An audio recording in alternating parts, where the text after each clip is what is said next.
అర్ధరాత్రి ఆసుపత్రిలో చేరిన సూపర్ స్టార్ రజనీకాంత్ సోమవారం అర్ధరాత్రి చెన్నైలోని అపోలో ఆసుపత్రిలో చేరారు. అక్టోబర్ 1 మంగళవారం నాడు ఆయనకు పలు వైద్య పరీక్షలను చేయనున్నారు. ఈ క్రమంలో ఎలెక్టివ్ ప్రొసీజర్ ట్రీట్మెంట్ ఆయనకు అందించినట్లు తెలుస్తుంది. గుండెకు సంబంధించిన పరీక్షలు ఆయనకు చేయనున్నారు.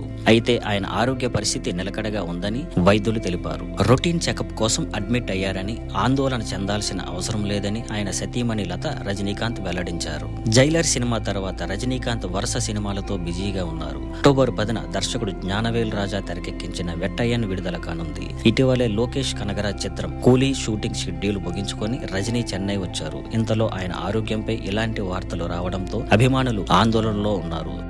బాలీవుడ్ గోవిందాకు గన్ ప్రమాదం.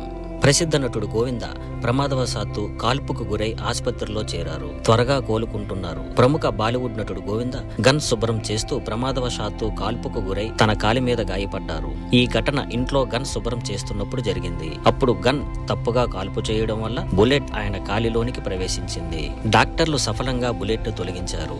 గోవింద మేనేజర్ ఆయన ఆరోగ్యంగా బాగున్నారని చెప్పారు. అయితే గోవింద మరికొన్ని రోజులు ఆసుపత్రిలో ఉండాలని డాక్టర్లు సూచించినట్లు తెలిపారు. గోవింద తన నటనా జీవితంలో 165 సినిమాలలో నటించి ప్రజల అభిమానం సంపాదించుకున్నారు. నటనతో పాటు 2024లో కాంగ్రెస్ పార్టీ తరపున లోక్సభ ఎన్నికల్లో గెలిచారు. అయితే 2009 తరువాత ఆయన రాజకీయాలకు దూరంగా ఉన్నారు. ఈ ఏడాది మార్చిలో శివసేన పార్టీలో చేరి గోవింద తిరిగి రాజకీయ రంగంలోకి వచ్చారు.